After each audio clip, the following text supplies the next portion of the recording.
Did you like your coffee? Was it good? You got that coffee. All right, we're gonna hop in and then go back home, okay?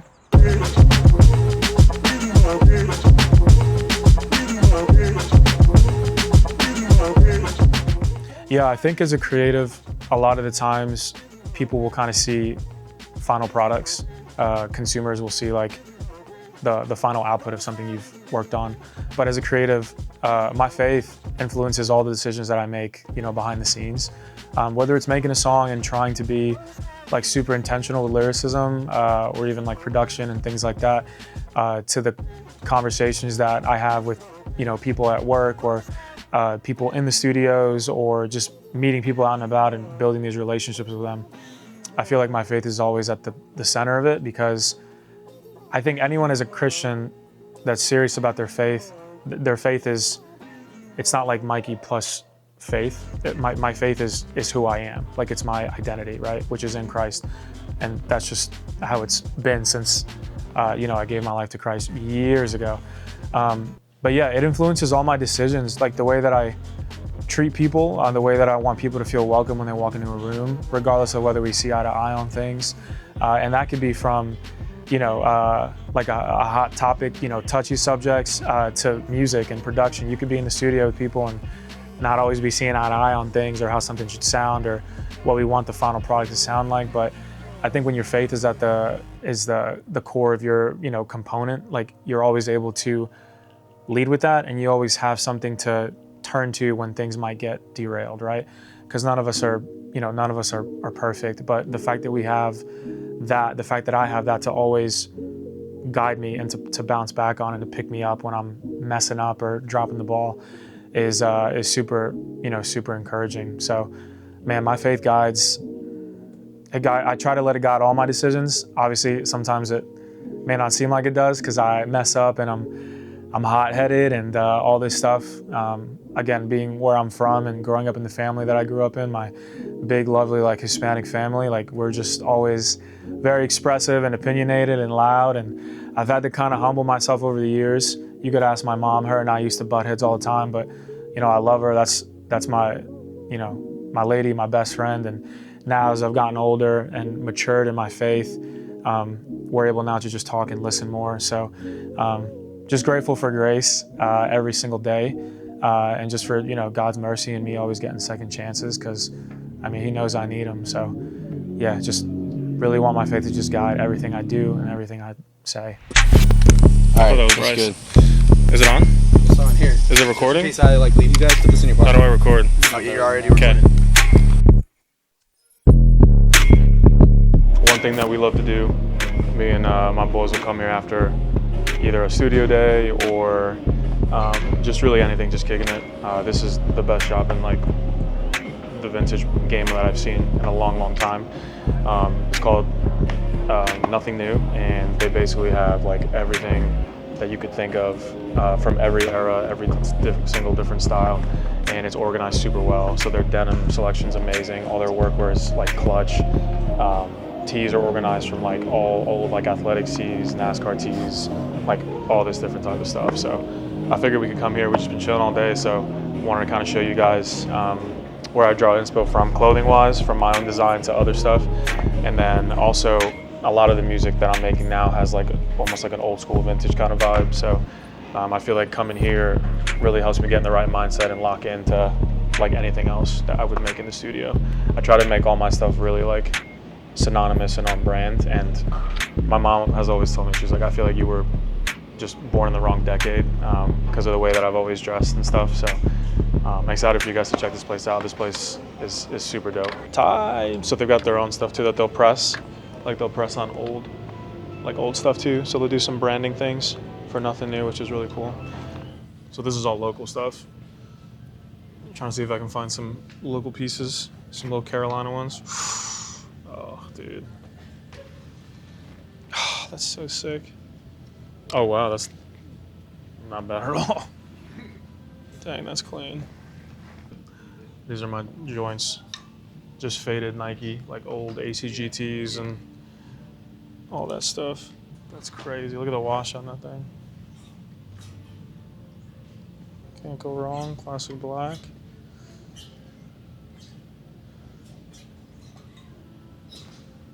Oh, that's nice, dude. Dang, that's nice. Yeah, that whole row. Oof. That's a pretty shirt.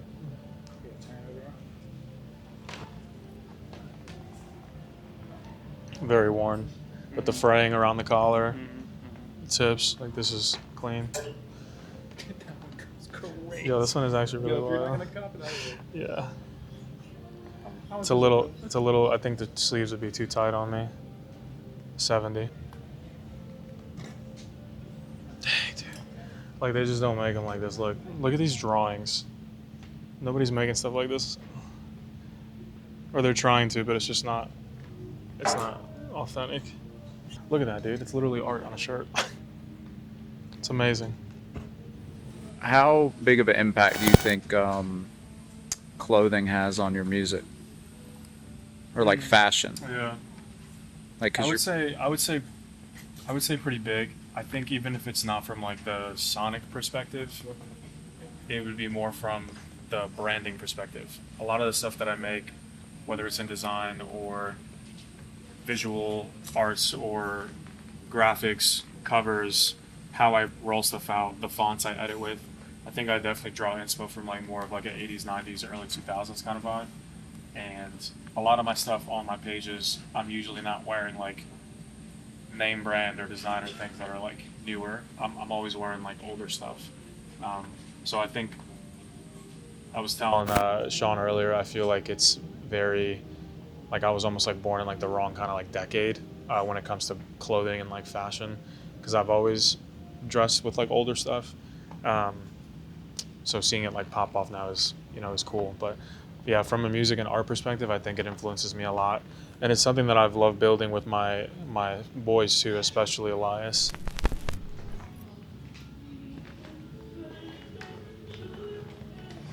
Oh man.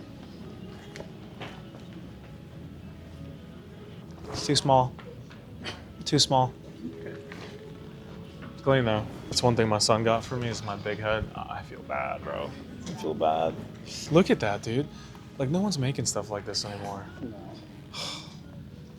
God, they were on a wave back then, dude. All right, these are some of my babes, like the all over prints. NASCARs, I've got a ton of these in my garage. Look at that one. Oof. Tough. Pants too. See this? Dude, this waist does not fit in the nose. Not these thighs.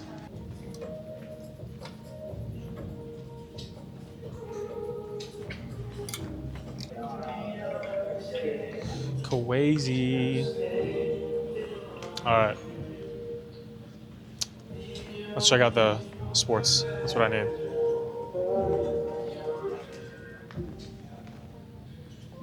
All right.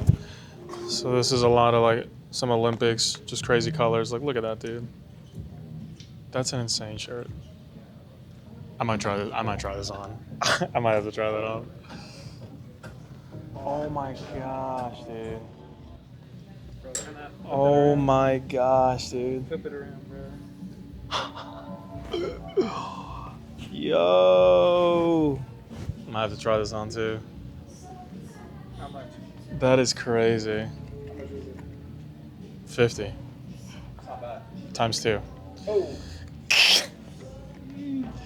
That's hard. I'm just gonna try it on. You're a big shoe person. I like to think so. Have you thought, because you're into fashion, have you thought about taking one of your friends on as like an angel investor to create like 500 pairs of your own shoe, like a little release, and see how it does? Yeah, you got anybody in mind? No, I did. I'm gonna put a few on mine. Did they, by any chance, happen to serve in the military? They have a 10% discount, I can tell you that. Okay. Hey, link me up with you. I mean him when you get a chance, okay? Link me up. Link me up. Beat me up, Scotty. I have actually. I started flirting with that idea like a few months ago.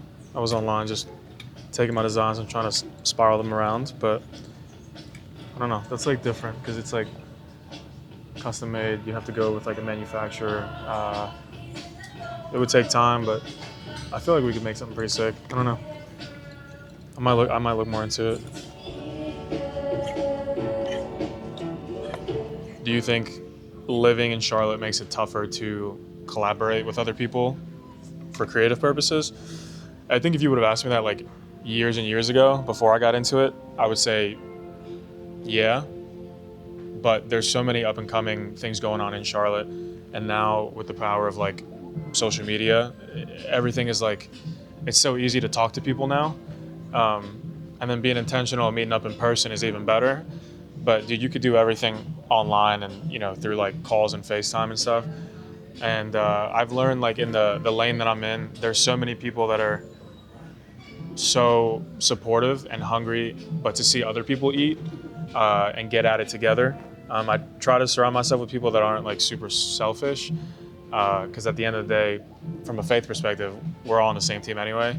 So we can all grow in excellence with art and do it together. So no, I don't think being in Charlotte makes it harder. I think it just pushes me to like be more intentional, if that makes sense. So that's kind of what I would say to that. All right, I'm low key. Oh my gosh, they got kids. Look, they got kids stuff. Should I get one for E?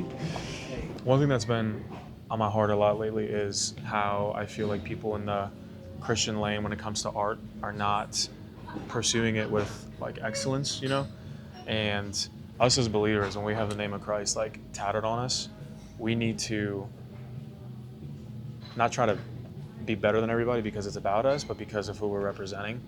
And I feel like Christian art and music has come a long way, but we still have a ways to go. But I love the conversation because it pushes me to be really intentional about the things I put out, because when you look at it, competition is a good thing. I feel like we're competing with like otherworldly art and music and things like that. And why would I not want art that represents Christ to be the thing that catches somebody's attention and that they play over and over and over again and are not afraid to show to their kids, you know, in a long car ride, because, you know, they don't want their kids necessarily listening to like music that's heavy with stuff or visuals that are like just not healthy for them. So being able to make music and make art that reflects something better with a way bigger purpose, and strike a chord, I think is great. I think music is also awesome because a lot of the times, if non-believers are listening to music and it's good quality, they're going to want to listen because the beat might hook them, the production might be fire, but you are what you put inside of your body, inside of your brain, your mental. So if they're listening to stuff like that, I mean, that might be the only Bible that they ever hear, right, or see. So I think the way that we live our lives out is how we get that done. So I've been passionate about trying to pursue things with excellence, but in a humble way, and getting myself out of the way and letting the Lord just have his way with my art. So. Also, come on, dude. You think E's that small? Nah, it wouldn't fit him. Dang, that's tough. Cal. It's just hard to dress. He grows like so quick, you know? Dang, that's hard. All right, I might see if I can find something for you. Yeah, I mean, how much time you got? A lot of things. I would say one of the big ones from a music and sonic perspective and a consumer perspective, like listening to music as fans, is that the space I'm in is constantly changing, right? And when I mean space, I mean not just music, but more of a subsect of like faith-based music. So you got to think about it. When I'm releasing something, I may have a different interpretation, or I may want to get a lyric across, you know, or a statement differently than somebody that's a little older than me, or grew up on a different side of the United States, or grew up in a different part of the Bible Belt, or whatever. They might get something different out than what I'm trying to express. So I think, you know, if you're wanting to look at music, and let's say there was somebody that was starting up and really wanted to dive into artistry, into the Christian realm, I would say to watch your expectations and to just be aware that you're not going to make everybody happy. You'll probably make more people unhappy. I think people are always going to have issues with other things and other people, or just differing viewpoints.